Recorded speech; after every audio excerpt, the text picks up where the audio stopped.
What is up, YouTube? That's here, bringing you guys another VGC 2016 game. Today we're going up against Dude, who has a really cool team featuring Tornadus Therian, Primalgroudon, Dialga, and Mega Kangaskhan. We're sticking with some of the same stuff we used in the previous video, using Cresselia, Giratina, Primalgroudon of our own, and Mega Sceptile. I really like this Cresselia Giratina lead that I have. It works great against things like Groudon, pretty good against things like Kang, and Dialga is a bit of an enigma. I don't really know what it's going to do, but we're going to start this game and get right into it. Hopefully we show how to deal with Dialga. I mean, I wouldn't say this is the best way to deal with it, but it is a pretty funny battle, so I hope you guys enjoy it. So he's leading off with Tornadus Therian and Primal Groudon. Tornadus actually becoming very popular this gen because it has Tailwind, whereas Thundurus doesn't. Also, this guy gets like Regenerator, U-Turn, pretty decent physical attacker, has access to like superpower to check Kangs. I've always thought this Pokemon was actually really good, but I haven't really ever used one outside of like OU in Gen 5. So really cool to see Tornadus on the board, and I don't know, I just wish it went better for him. We're going to see how this first turn starts off. There's the predictable Tailwind, as we see from Dude.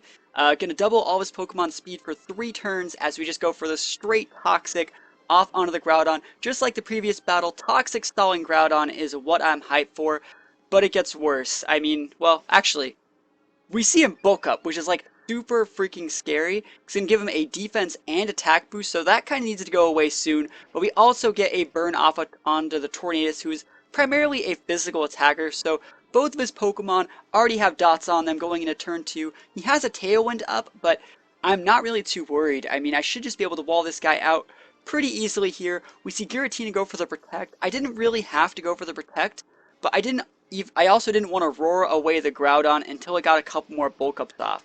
We see he pops a U-turn, gonna be super effective on my Cresselia, but I mean, Tornadus is pretty much useless at this point in the game, at least in my opinion.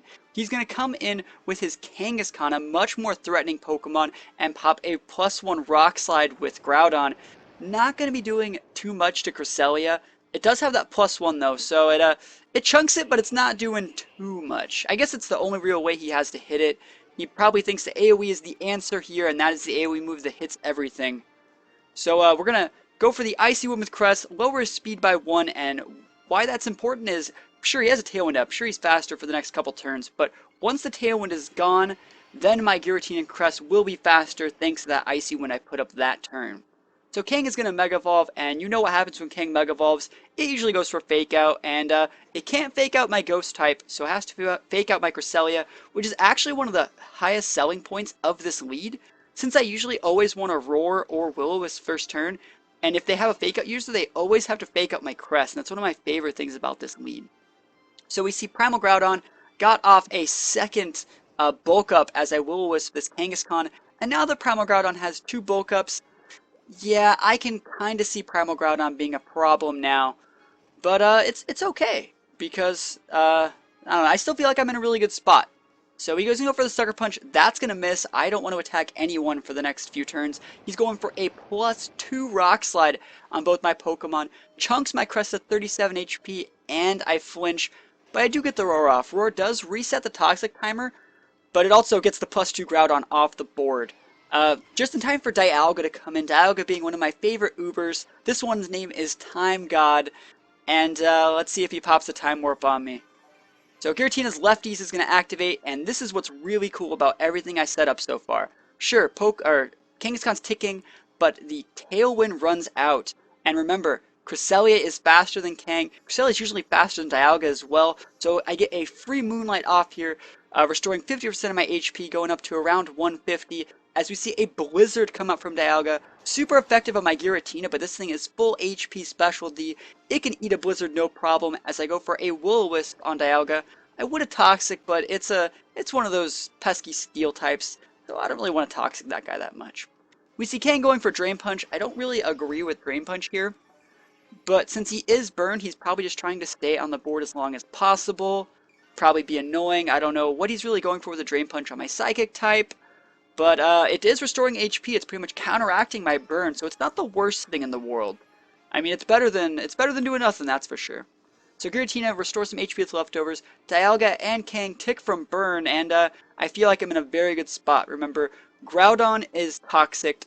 Uh, Tornadus is burned, Kang's burned, Dialga's burned. We're in for a long game here as we see. He goes for another Sucker Punch. It's going to miss again as I get a second Moonlight. This one is going to restore me, I think, almost all the way up to full.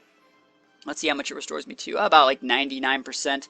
As he goes for a second Blizzard, Giratina protected, and as I did in like the second or third turn of the game, I'm just protecting with Giratina just to get Mower Lefty's procs and just elongate the game as long as possible. All his Pokemon are ticking out from my dots, and why not? I know I have nothing to lose from just going for Moonlight Protect at this point.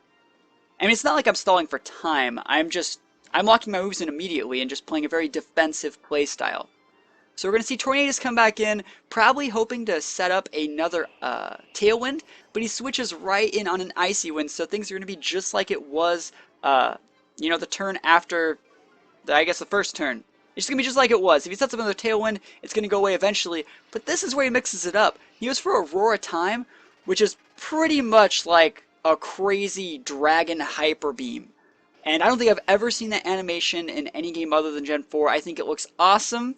And Aurora Time from the Dialga, I mean, personally, if I were to run a Dialga, I would think about throwing that on there. Just because it hits so freaking hard. And it's going to make him recharge for a turn. But, I mean, he's still definitely in this game. I guess he actually has a Pokemon lead on me, even though I still feel like I have a commanding position. So I'm going to send out my Sceptile here. And I just go for the hard D-Pulse off onto the Tornadus. Remember, that guy was slowed by the Icy Wind. I thought I could KO, but he's actually just a bit too bulky. Even though I stabbed the Dragon Pulse, it's not going to be enough. He's going to restore some HP with a Citrus Berry. I get a second Icy Wind off, and this will pretty much neutralize the Tailwind that he's going to be putting up. But yeah, that was pretty bad. I wish I would have just KO'd that guy somehow. I mean, I don't really have any moves that could have KO'd the Tornadus, but I almost wish that I just like D-Pulse the Dialga instead since it's recharging. So Tailwind comes up, and I know that Tornadus wants to use its Regenerator as much as possible, so I go for a pretty cheeky play this next turn. We're going to see everyone take out from Burn as my Sceptile is going to go for a Protect, and I know he wants to pop that juicy U-turn. It's super greedy. He could have just hard switched out, but he goes for the U-turn. I block with a Protect and Icy Wind him right back in the face. He is stuck on the board. And Dialga is also taking neutral damage from this Icy Wind. I've chunked him for like 4, I think. I've hit him with 4 of them. So, I think I'm in a pretty good spot. I mean, until he goes for this Blizzard. And unfortunately for him, it doesn't freeze me, but it does make it so I have to play defensively for the next few turns of the game. Remember, there still is a Tailwind on the board, and because we took out the Tornadus, we're going to see Kang come back in. I don't really want to get flinched, so I decided to switch out my Sceptile, thinking that Sceptile is probably my key to victory here, and I decided to come in with a Primal Groudon of my own. Now, this Primal Groudon set is very, very bulky. It's actually it's mostly just bulk. It's like HP and defensive stats. It's made to just sit there and be on the board while Rotom Heat, who I didn't actually bring this game, spams discharges. But, yeah, I switch in thinking he's going for the Fake Out, which he does. He goes for the standard Fake Out. And, of course, the Dialga, it's going to do the same thing it did like 4 turns ago. Well, after it eats... Or, sorry, after I use Skill Swap. I don't know, I'm totally giving this away. Dialga's totally going to Roar Time me again. And this is a game where 2 Roar Times went off. I mean, if that's not doing the Time Warp, I don't know what is. So he's going to hit my Primal Groudon with this Roar Time, stabbed 150 base Hyper Beamish type move, and puts me all the way down to 13 HP. I cannot believe how strong that thing is. It's just ridiculous. Good thing for me, though, is Dialga will tick out from Burn since it has to recharge next turn. So all I got to do for these next few turns is just wait it out. I'm going to use Protect. He's going to go for Sucker Punch. It's going to actually hit my Crest. I could have went for the Moonlight, but I can just Moonlight next turn. I actually want to get another Icy Wind off to speed up the process in which this Kang is ticking out from Burn. I know it might not have been the best play. I probably should have just Moonlighted, but I'm fine with going for the Icy Wind there. I don't think that's a terrible play. Also covers him like switching or something like that. So Kang's ticking down. I think both of his Pokemon should tick out next turn. Well, Dialga's ticking out. And his last Pokemon is Groudon, but remember that thing's at about 60 HP, 60%, and what is it? He's toxic. There we go. He's about, let's say that's 70%, maybe 75 on a good day. So I go for second protect. Sadly, it's not going to hit. And remember, his Tailwind has expired. So Cresselia is once again the fastest thing on the board. We got 2 Groudons on the board. So thanks to their Desolate Land, our Moonlights are going to restore a ton more HP. He goes for a Precipice Blades, and that actually is going to hit my Crest since I skill swapped and took the Kang's Parental Bond. And I didn't really take it because I want to use it. I can't even use it since my only attacking move is Icy Wind, and that only hits once because it's an AoE move. But it makes it so Kang can only hit once. And this is where he makes a pretty cool play. He actually Drain Punches me with his last attack, and that lets them stay on the board for another turn, which is definitely the correct play, because Burn only does a set amount of damage, and look at that little sliver he's at. That's about how much he restored from the Drain Punch. So my last Pokemon, Sceptile, is going to come in here, and I'm just going to protect. We want to wait out the Kang, and, you know, make the Groudon have to sit there and be super salty that he's taken out from Toxic. We pop another Moonlight because that's the type of game we're playing. We're playing that defensive wall game. I don't really see a reason to go for Icy Winds at this point when I can just use Moonlight and go back up to full. He's going to miss his Rock Slide on my Cresselia, sadly, and Drain Punch is not going to hit on my Sceptile. I thought about just depulsing the Groudon, but if, like, for some reason, he, let's say for some reason I don't KO the Groudon. If the Groudon goes for, like, a crazy Ice Punch on my Sceptile, or, like, no, let's say he goes for a Precipice Blades, crits my Sceptile, and then Drain Punch crits my Sceptile, I might lose. So that's why I went for the super defensive play. Everything's good in the end, and we get a Depulse to finish off the Groudon. Sunlight fades, and we wrap up the battle against Dude. So pretty cool game featuring Dialga, who actually got 2 Roar of Times off. I think that's something worth looking into because I think that's super style points for using that move. This guy obviously knows what he's doing. His Dialga is all of his Pokemon are fully EV trained in the correct stats. He's using the correct Tornado set. And other than that, guys, thank you for watching. Let me know what you thought about the video in the comments below. Like, comment, subscribe, and I will see you guys next time. Peace out.